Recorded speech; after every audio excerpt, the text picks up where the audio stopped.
Eu acho o João Vitor excelente zagueiro, muito promissor. Sinceramente, não entendo. Ele jogou mal contra o Barcelona. Sim, jogou todo exposto, pô. Essa aí foi a resposta do Boto, Mauro. Você também, que é um cara muito bem informado, a janela de fato do Flamengo já se encerrou e todo o planejamento agora já é visando a próxima? Porque eu sei sim, a não ser que aconteça de hoje para amanhã, que é o último dia da janela, alguma surpresa, né? Surgir alguma oportunidade. Eles fizeram, por exemplo, uma consulta sobre o Marcos Leonardo, mas o jogador quer jogar no São Paulo. Foi a informação que o Flamengo recebeu. Então o Flamengo não foi adiante, fizeram somente uma consulta. E assim ficou. E agora está rolando essa possibilidade de o Marcos Leonardo jogar no São Paulo. Eu acho só que se, assim, eles não foram buscar um zagueiro e não há nenhuma demonstração de confiança nos jovens zagueiros.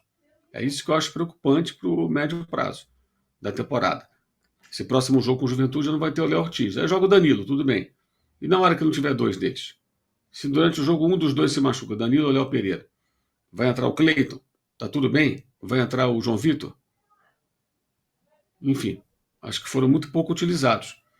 Quando entrar, vai entrar ou na fogueira ou assim, sem ser muito testado. Só esse que é o ponto. E o centroavante, né? O Flamengo buscou um centroavante para o lugar do substituto do Pedro, alguém que brigue pela posição com ele, e não conseguiu.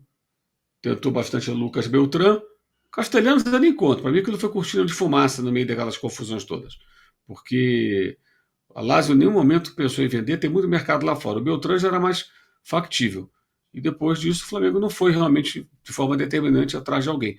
Lembrando que o Bruno Henrique pode ser afastado a qualquer momento se for suspenso.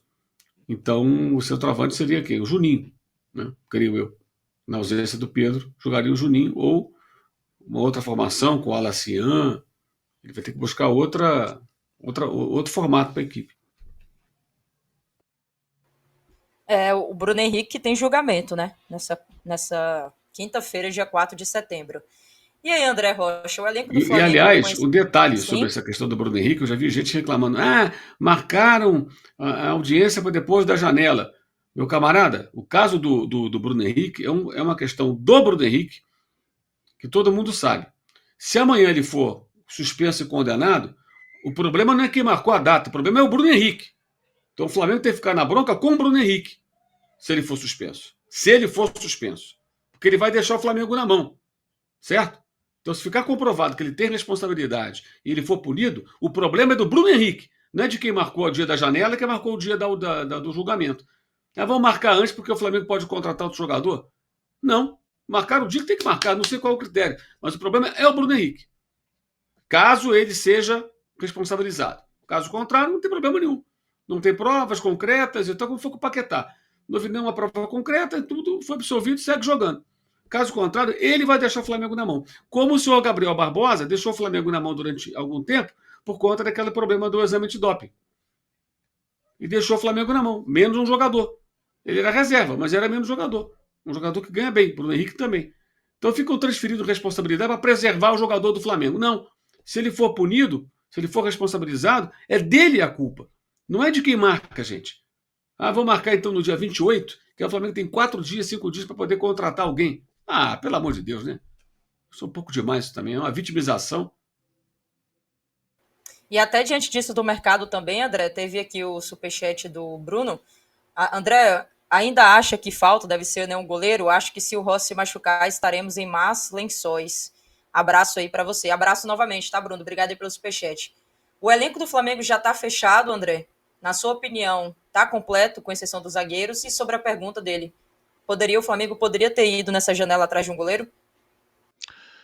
Eu acho que assim, o que acontece? Essa questão de fechar o elenco, você vê que eles sempre usam o mesmo argumento. Tem gente ficando de fora de treinamento, né? Por quê? Porque a metodologia de treinamento deixa a gente de fora lá, porque o pensamento é sempre na base dos dois times e tal, e aí vai ter sempre alguém que vai ficar de fora. Só que a temporada do Flamengo mostra, e o Flamengo tem fôlego financeiro para isso, que precisava de mais gente. Que precisa de mais gente. Precisa de um zagueiro. Por quê? Porque o Felipe não confia. Deveria confiar. Eu acho o João Vitor Excelente zagueiro, muito promissor, sinceramente não entendo. Ele jogou mal contra o Barcelona. Sim, jogou todo exposto, pô. Mas ele ali, um time organizado, jogando com... Ele vai estar sempre com alguém veterano. Não sei que, porra, deu um azar dos 3 se machucaram. Mas se ficar um, ele pode jogar ele e um mais experiente. Num time mais organizado e tal, eu acho que ele renderia tranquilamente. Mas ele tem que ter cancha, né? Tem que ganhar minutos, experiência, né? Porque ele é muito novinho. Mas eu acho ele excelente, muito promissor. Um jogador que eu acho difícil que não dê certo na carreira de jogador profissional. E jogar lá fora e tal, acho que seleção, acho que ele vai chegar nesse nível. E o goleiro, né?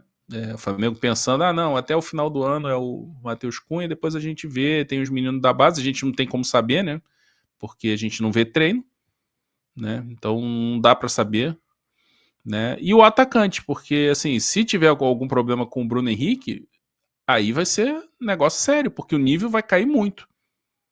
O Alacian não é centroavante e é muito novo. E o Juninho é o Juninho, né? Na ausência do Pedro, faz muita diferença. Então o Bruno Henrique tá mal e tal, mas quando ele tem os espasmos dele, os rompantes dele, é lógico que se o Bruno Henrique for absolvido, não acontecer nada com ele puder continuar jogando, vai ter 2 vantagens. Primeiro que não vai ter essa baixa no elenco e segundo que vai limpar a cabeça dele, né? Ele vai poder trabalhar mais tranquilo, né? E de repente o rendimento dele vai melhorar, né? Mas na ausência, se tiver qualquer problema com o Pedro, vai fazer diferença. Então o Flamengo vai administrar, como diria Galvão Bueno, na ponta dos dedos o elenco nessa reta final. Algumas peças ali, Rossi, se faltar, é um grande ponto de interrogação, o que vai acontecer. Provavelmente vai jogar o Matheus Cunha, que é do nível bem abaixo, né? Na zaga, se tiver 2 lesionados, já vai ser um problemão, porque não deu experiência pro João Vitor, e tem essa questão no ataque.